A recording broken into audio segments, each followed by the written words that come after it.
Coffee খেতে খেতে আজকে আপনাদের সাথে ভিডিওটা শেয়ার করছি। হ্যালো এভরিওয়ান, আসসালামু আলাইকুম। কেমন আছেন আপনারা সবাই? আশা করি খুব ভালো আছেন। আল্লাহর মতো আমরাও খুব ভালো আছি। এখানে সকালবেলা উঠে আগে কফি খেয়েছি, তারপর নবান্নর বাবার হোটেলে গিয়েছিলাম। সেখানে গিয়ে ভুনা খিচুড়ি খেয়েছিলাম গরুর মাংস দিয়ে। আর আয়াতের যেহেতু খিচুড়ি খেতে ভালো লাগবে না, সকাল সকাল ওকে এর জন্য একটা পরোটা দিয়েছিলাম। খাওয়া দাওয়া শেষ করে চলে আসলাম হসপিটালে। আমার ছোট খালামণি তো এর আগের ভিডিওতে দেখেছিলেন, উনি একটা হসপিটালের সিনিয়র নার্স হিসেবে আছে। তো এখানে এসে দেখি আন্টি কাজ করছে। তো আমি বললাম যে আন্টি আমি একটু ভিডিও করি। আন্টি বললো ঠিক আছে করো। তো সেখানে হসপিটালে কাজ শেষ করে আমার একটু রিপোর্ট দেখানোর কাজ ছিল, তো সেগুলো কমপ্লিট করে তারপর আমরা আন্টিকে সাথে করে নিয়ে কবরস্থানে যাচ্ছি।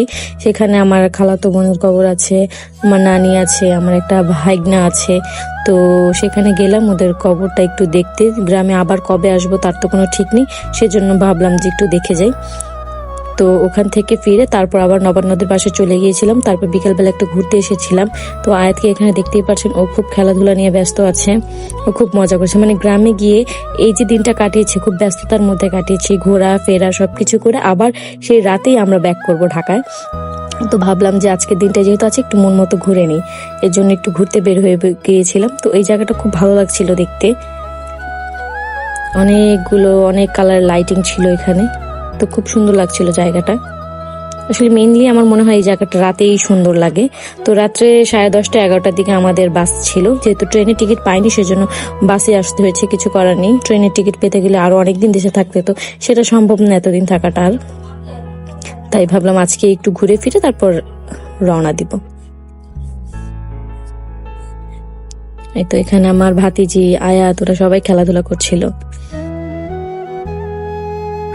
তো আয়াতকে আমি প্রথমে এই ড্রেসটা পরে নিয়ে যাই, তারপরে ওই যে একটা টি শার্ট দেখতে পাচ্ছিলেন, আমি জানি গরম লাগবে, তারপরে টি শার্টটা চেঞ্জ করে দেবো ওকে।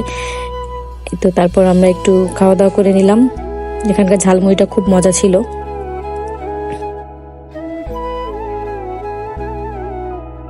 তো এখানে আয়াত আর আমার ভাতিজি খেলছে। আসলে যেখানে বাচ্চাদের খেলার জায়গা থাকে সেখানে ঘুরতে গেলে মায়েরা একটু শান্তি পায়। ওরা খেলা নিয়ে ব্যস্ত থাকে, মায়েরা নিজেদের মতো একটু টাইম স্পেন্ড করতে পারে।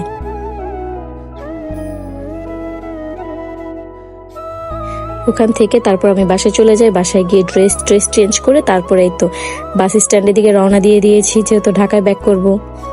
এখন আজকেই আমাদের গ্রামের বাড়িতে লাস্ট ছিল, তো সবাই আমাদেরকে বিদায় দেওয়ার জন্য এসেছিল। সবাইকে অনেক মিস করব। তো সবাই ভালো থাকবেন, সুস্থ থাকবেন। আজকের ভিডিওটা এই পর্যন্ত। আর আমাদের জন্য অনেক অনেক দোয়া করবেন। আমার ভিডিওতে যদি কোনো কিছু ভালো লেগে থাকে অবশ্যই একটা লাইক, কমেন্টস এন্ড শেয়ার দিবেন। আল্লাহ হাফেজ।